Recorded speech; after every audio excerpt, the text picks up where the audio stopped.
And it might ask you to acknowledge that so that we can move forward. But thank you and everybody who's here tonight for joining me. Usually I'm trying to do the longevity series on the third Thursday of the month, but last Thursday came and went so fast. And I had intended to send out this link on Monday, but I don't know about you guys, but lately it seems like we have weeks that are Monday, Friday, weekends over, Monday, Friday, weekends over, and there's nothing in between that you can even catch up on. And that's been kind of my life since January. So sorry for the late notice, but I'm glad that the folks who are present are here. And if more people pop on, they're always welcome. And anybody who is watching the replay, you're here in spirit, and I'm happy to share any insights. If you have questions, just reach out to me through the chat or through text or email, however you want to reach out, or in person, it's great too. So I did not prepare a PowerPoint for this session because it gets a little too teachery. And what I really want to have is a dialogue if possible, and primarily just share some knowledge. So at the beginning, the first session, we talked about what blue zones are. And blue zones are 5 places around the world where they have the highest percentage of centenarians, people who live to 100 or older. And Dan Buettner went, and he's an anthropology journalist. He loves to go around and study people, and he likes to report on it. So he is not a doctor, not a scientist per se, but he has made it his life's work to try to create more blue zones around the world, which is easier said than done in the societies that we have, but he's trying. And so he's got a lot of resources on that. And sorry, we've moved all of our furniture, and our cat's trying to destroy the couch by clawing it. So sorry about the clapping. We had a flood in our basement. We had to rip out all the carpet. So it's just around me is chaos. I tried to make what's behind me not chaotic, but it's chaos all around me. But back to the topic at hand, what he did is he created the Power 9 strategies that these different locations have in common that help people live a longer life. And so the second session, I believe we talked about food. The third session, we talked about community and tribe, and I may have those backwards, but this is our fourth session on longevity. And I decided I wanted to talk about movement. And this week, as I've been thinking about movement and how important movement is, it got deep, a lot deeper than just exercise. So we're going to start with the foundations of movement, and then I'm going to take it a little bit more into the quantum and maybe a little bit more into deep thoughts. So these communities all have movement in common. Okinawa, Japan, a small little mountain hamlet in Greece, another one in Italy, Loma Linda, California, and a little hamlet down in Costa Rica. So those are the 5 blue zones that we know of. What they all have in common is most of them are on a mountain, and people have to walk uphill everywhere they go. And most of them don't utilize automobiles to get around. They use bicycles, or they're on foot, or they ride horses or carts. And so what we have is people into their 80s, 90s, and 100s who are still very physically active just by virtue of the fact that they have to be to get anywhere. On top of that, they also are very active in home making. These folks, this is not an industrial region where they're all, taking a long commute to the office. They are predominantly still almost living that hunter-gatherer existence where they have a household garden, they raise animals, and they have community food stores. So they're still actively out in the garden doing the work to grow the food that they need to live on. And then once that's done, they harvest it, they cook it, prepare it, and then feed other people. And so they are constantly active. They're constantly moving their body. In many of the cultures, their seating areas are lower to the ground than we're used to. That's something I've heard from my friends that travel or from India, China, Africa, even some areas in Europe, is that Americans don't know how to squat. We have some of the weakest muscles in our legs of the entire world because we don't do anything but sit. When we go to the bathroom, we don't squat. Almost everywhere else around the world, you have to squat over a hole to do your business. And that will keep your legs strong and keep you flexible. And it also helps relieve constipation. So it's not a huge problem in most parts of the world, unlike here where we sit still and don't move much. So everyday activities keep folks agile and young and flexible. Only the oldest of the old in these societies sit in a chair for dinner, for instance, especially Okinawa, Japan, predominantly you sit on a pillow around the dinner table and partake that way. Only the oldest of the old sit in a chair, but it's usually a chair lower to the ground. In one of the episodes that he shared on his Blue Zones Live to 100 series that really got me passionate about the whole longevity business, it showed this 103-year-old man on the back of a horse herding cattle. If you saw him, you would have thought maybe he was 65 at the oldest. You know, he had gray hair, but he was agile, fit, hopped up on that horse like he lived on it and was just busy doing everything. And Dan had, during the interview, asked, why is he doing that work? Why doesn't he let the younger folks do the work? And he says, if I don't do the work, I don't move. If I don't move, I don't live. And so that's one of those, the old adage, a rolling stone gathers no moss. I mean, we need to take that into consideration here, is if we sit still and are stagnant, we're going to accumulate all of the things that we don't want that come from being immobile. Our muscles get tighter, our bones get more rigid, our flexibility diminishes, and our muscles turn to fat if we're not moving. And so all of those things are extremely detrimental to healthy aging. Things that we have been learning is that the more lean muscle mass a person has as they age, the healthier their detox systems are, the less likely they are to fall and stumble and break a bone, the stronger their bones are even. We may have a thin person, but if they're skinny fat, where the majority of their body is made of atrophied muscle that are, well marbled with fat and a little bit of sub-Q fat, it doesn't make them healthier than the plump person that has a lot of muscle bulk. And so that's one of those things as folks age that I really want to encourage everyone to stay aware of, is that using your muscles is important. I'm super guilty of not moving my muscles enough because I am living in front of a desk, in front of a computer, leaning over people. That is the story of my life. So I went to a new chiropractor a couple weeks ago and had an evaluation because I was dealing with a lot of neck pain based on how I sit and function. And they did x-rays, and my neck spine is the equivalent of what they see in most 80-year-olds. And it's because my ears are moved forward because I'm leaning over and looking down. I'm tall, so that's been my posture of choice, to try to shrink myself down to people's height so that I don't stand out, which is I am who I am. God made me the way I am, so I just need to own it. And so instead of bending down to try to hunch, I need to stand up taller. And so the goal with this treatment is to move my spine into the right methods. And in so doing, it puts me into some really contorted postures.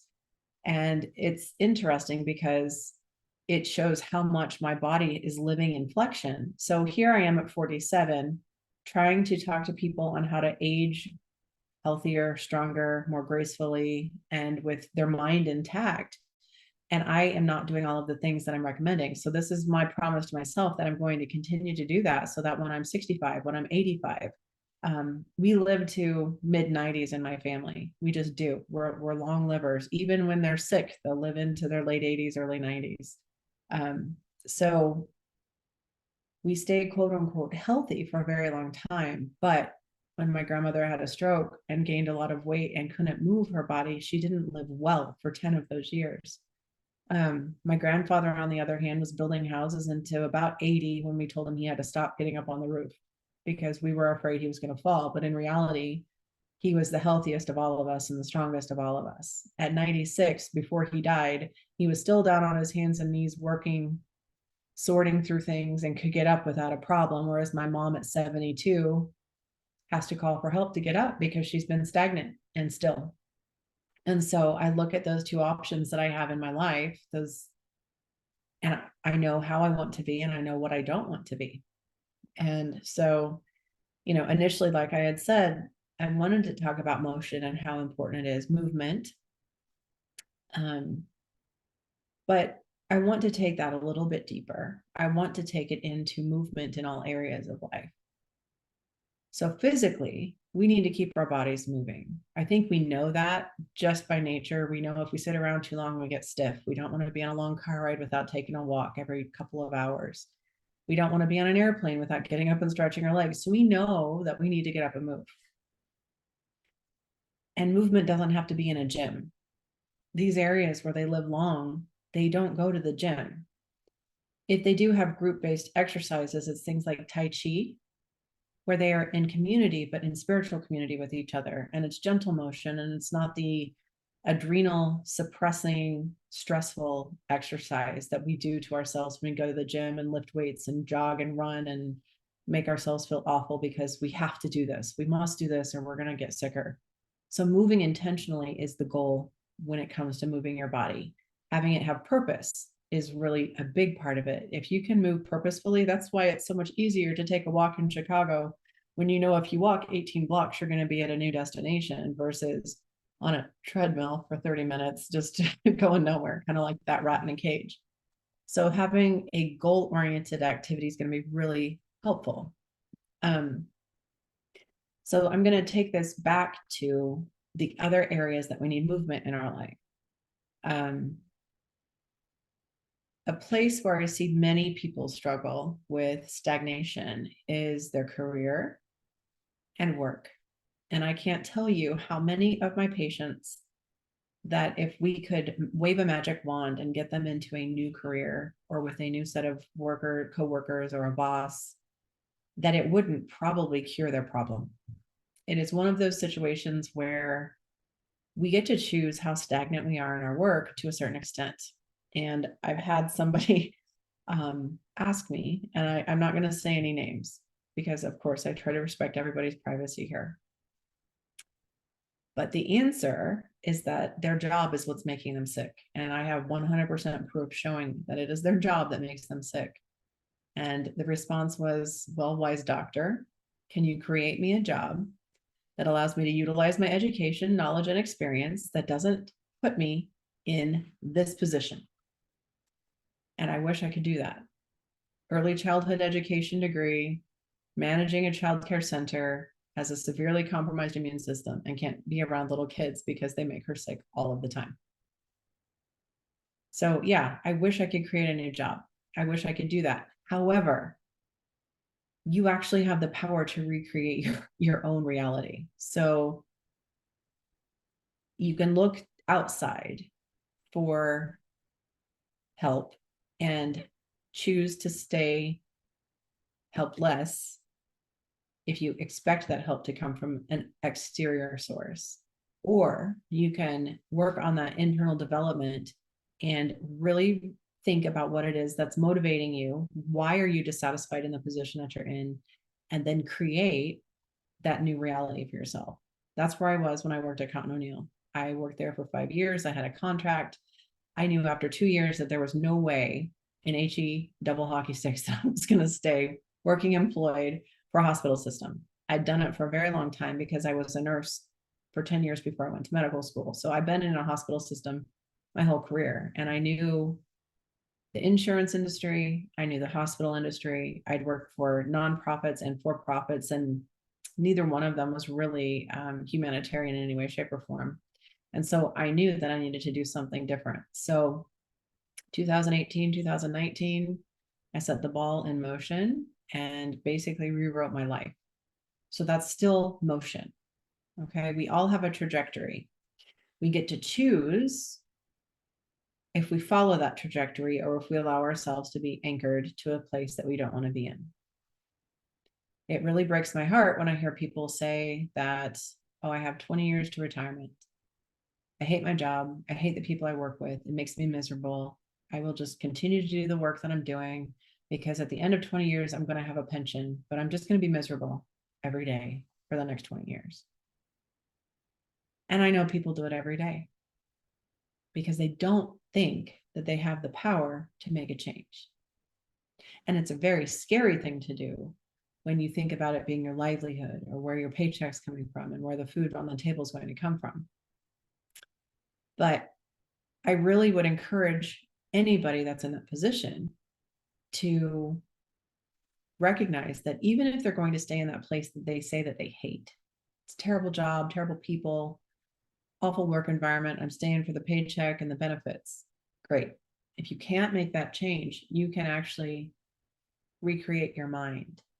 You can move out of all of the negativity. You can move out of the negative thoughts of, this person's an awful person. I hate what I do. I'm just going to go in and punch the clock and in and out and do the bare minimum to get by. You can keep doing that, or you can make forward motion by almost gamifying life. You go into your work with a different mindset of, I am a happy person and I enjoy the work I do. And I am not responsible for the people who are miserable around me. If they're going to be miserable around me, that is their problem, not a me problem. And so it is difficult, especially when you are surrounded by toxic people. And I've been in that. And that was one of the reasons I left Stormont Vale and I couldn't wait to get out. That door didn't even have a breeze on me. I was out of that place so fast when it was done. But when I recognized after I was hospitalized with a severe autoimmune reaction to the flu shot that put me in the hospital for a week and out of work for a month, I told myself in that moment that there was not going to be anything that it would impact me so severely that it would affect my health like that again. I was docked money for having late notes. I was chastised for not seeing 25 patients a day. I was listed as a deficient provider because I didn't have enough people doing their colonoscopies, mammograms, and flu shots. On paper, I was a terrible doctor. But Medicaid presented me with an award for the best outcomes with my patients. That same year that my employer docked me $10,000 or $15,000 because I didn't meet their requirements for screening. Okay, but my patients are doing better than all of the other people's patients. Okay, fine. People around me chittered about the weird stuff that I do with functional medicine. She's doing that poop testing. She thinks people can be, sensitive to foods. That's not an allergy. You really believe in that vitamin D stuff? This was all of my coworkers. These were my peers. The doctors in my office were saying those things out loud to me and then talking behind my back to the nurses, and it would come back because, I can say this because I was a nurse. Nurses are really catty and they eat their young. And, it's a sad thing, but it's a true thing. And so all of that to say, I got really sick because I let it affect me and I let that toxic environment drag me down. So there is my stagnation. I lost my movement. I lost my forward motion in my career. I had lost that, that heart that put me where I was. And so after that experience that put me in a wheelchair to the point that I thought maybe I can still be a doctor in an electric wheelchair if my brain still works. I can see because I was paralyzed. I couldn't move my body. It was very scary. The treatment almost killed me. The prednisone, the neurologist told me I can never take high dose steroids again because my heart rate dropped to 30 and didn't come up after I was off of it for 2 weeks. So here I am sitting in a moment where the cure could kill me and I can't get this sick again. What am I going to do about it? I was 300 some pounds. I was super unhealthy. I had just taken a whole bunch of steroids. Obviously not healthier. And I was ready to own my responsibility in my health. So I lost weight. I ended up getting divorced because I was in a mentally unhealthy relationship. I told my employer that I will not see any more than 16 patients in a day, no matter what you tell me to do. And I enlisted a scribe so that they could get my notes done for me in a more timely manner. And I chose to spend every day with a smile, and anything negative that came to me, I did not take personally. I let that be a reflection of the person sending that energy out rather than a reflection of the energy that I had. So I made sure that every day I was putting out into the world what I wanted to receive. And so those last 2 years, when everybody else felt like they were on a sinking ship, and especially in 2020 when COVID hit and everything started to tank, I was happy. 2020 was the best year of my life for many reasons, like many, many reasons. And so I want to encourage each and every one of you, if you are feeling stuck where you're at, whether that be in relationship, work, education, purpose, whatever that may be, I would encourage you to look at the energy that you're putting into it. Because if it's a constant negative energy of, well, I can't do this, it's too hard, I'm too busy, I don't have enough, I need more help, but nobody's going to help me. Every time I ask for help, everybody just walks away. I may as well do it myself. If we're constantly in that mindset, this is where I'm going to get a little woo-woo. What we put out to universe is what the universe gives us, because that's what it thinks we need, or that's what we want. And this is where having a very regular gratitude practice can be beneficial, because we have study after study after study that a regular gratitude practice improves our heart rate variability, it improves our cognition, and it energetically lifts our brain's ability to be in a happier state. Even when things are awful, if you can think of things to be grateful for, it raises that vibration for us inside. So looking at ways to ask, why is this happening for me, rather than why is this happening to me, can help you reframe from the beginning. So when everything's going wrong, when all else fails, and you just feel like the whole world is against you, you're sitting here like, and I have people this happens to, and it just breaks my heart, because I want them to hear this message more than anything.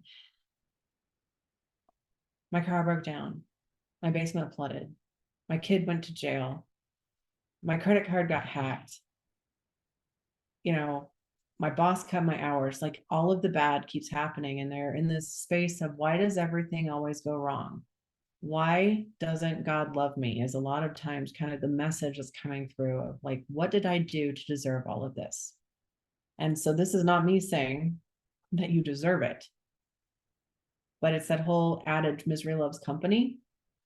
When we are in a negative frame, that is the energetics that is being out there, and it keeps coming the more you sit in the misery of it. And sometimes it's time for a lesson, and it's not meant, I'm not here to chastise, and I'm not here to say that you deserve bad things. We all people have bad things happen to them.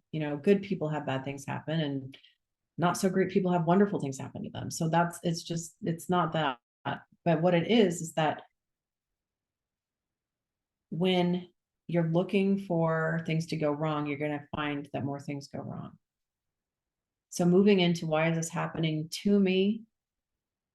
You're going to move that into, why is this happening for me? And look at the lesson. It's kind of the silver lining in the bad situation.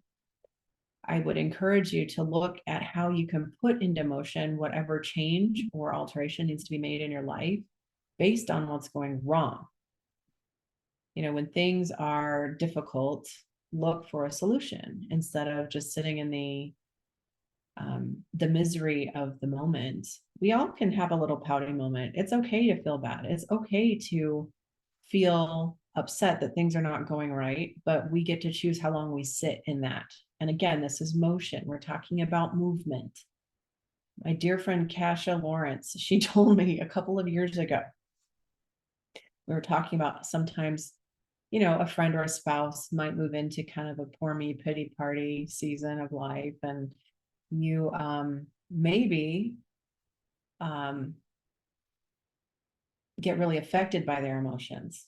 Say they're in a really bad mood and they're cranky all the time. And a lot of this comes seasonally. There's this thing called seasonal affective disorder, and it's the winter time and everybody's got the winter blues and cranky and grumpy. She said that she had watched her husband go through one of these seasons, and she found herself sitting in that season with him and being very affected. I'm a Pisces. I'm an empath. I'm a projector. I absorb the energy of everyone around me. That's my type. That's who I am, and I can't help it unless I'm consciously aware of what's going on around me. So I consciously set an energetic shield to help me not seep out my emotions and not take on too many emotions of the people around me. But when I don't do that, it gets really rough. And so what she was saying is she found herself sitting in the anger and the frustration and the sadness with her husband. And then she realized what she was doing. And so she got up and started, doing right by herself, doing her exercise again, eating the foods that honored her body, doing the spiritual practices that resonated with her. And he kept being grumbly and down. And she said, the analogy I gave him was, you can sit in your shit heap as long as you want, but I'm not going to sit in it with you anymore. So you can choose to climb out of it, or you can sit in it, but I'm not going to be in it with you. That sounds very harsh, but when you kind of put it into that perspective of sitting in the stuff going on around you, when you're sitting in all of the misery, that's all you can see. That's all you know, because you're surrounded by it. You're suffocated by it. And so that's where you use your mind, and that's where you change your thoughts and physically change your location. Don't sit in the living room with the blinds closed with the TV on if you get depressed. Get outside, get in the sunshine. When it's warm enough, put your feet in the grass and let nature move you. Let the sunshine stir those neurons in your brain to help you get more of the happy feelings. But yes, so I would encourage you not to sit in a puddle when things are not going well. Again, you're allowed to sit for a little while. You can do it for a little while, but recognize there's probably not going to be anybody that comes along. And oftentimes they will come along and they will throw you a rope, but you got to grab the rope. You got to let them help you pull out. You can't say, I need a bigger boat. Get me something nicer. There was a story that I heard about a man in a flood. There was a big flood, and he was hanging to a tree for dear life. And somebody paddled by in their little canoe and said, hey, jump in. I'll take you to safety. No, God's going to save me. I'm praying to God. Save yourself. Next time comes by. It's a fan boat, a bigger boat with an engine. Come on, we'll save you. Jump off the tree. No, God's going to save me. Next thing comes by. Here's a helicopter throwing down a ladder. Come on, we'll take you to safety. No, God's going to save me. 3 times, God tried to save him. He didn't grab on to the things that he was offered. So when you're sitting in your heat, look for and pay attention to those little helps that come to you, and don't turn them away.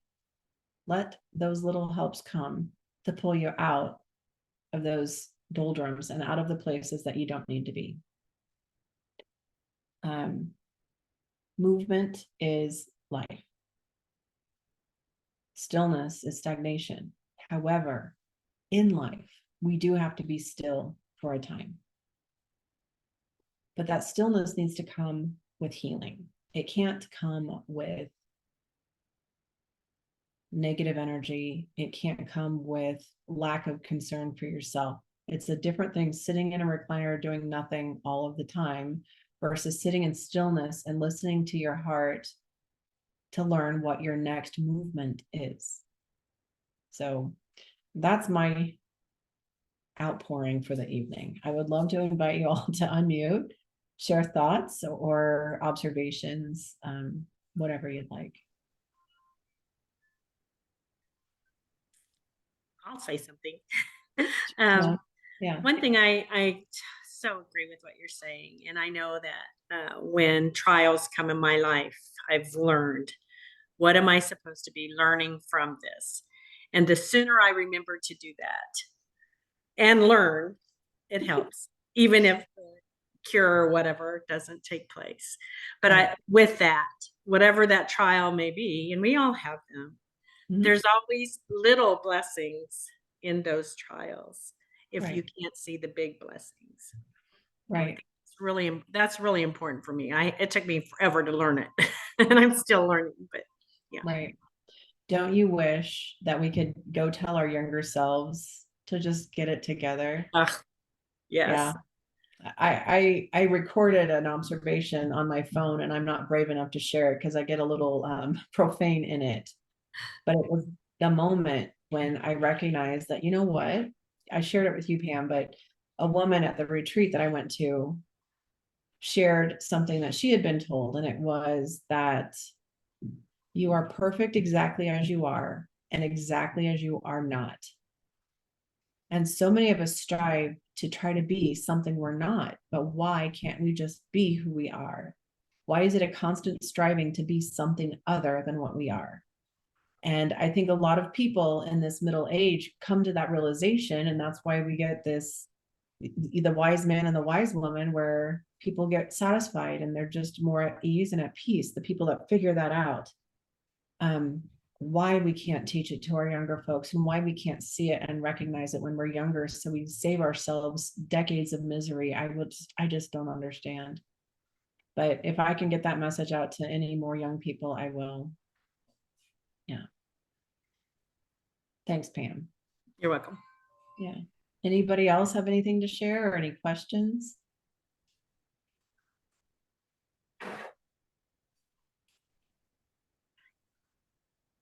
All right. Well, if nobody has anything else, I thank you guys for coming. It's always a pleasure for me to share to people, live people, and I'm so glad you are here. So I will share the recording to the group tomorrow once the recording's ready to go. And in a month, we will do this again. I will again try to stick with that third Thursday in May because I will be traveling the last week of May, going to, I don't like Vegas, but it's where our annual international conference for the Institute for Functional Medicine is going to be held. And I'm going to go learn more about how to take better care of you. That's what I do. And I'm so excited to go in person finally for the first time in years. So again, thank you so very much for your attention and being here, and hope to see you soon. You guys take care. Yep. Have a great night.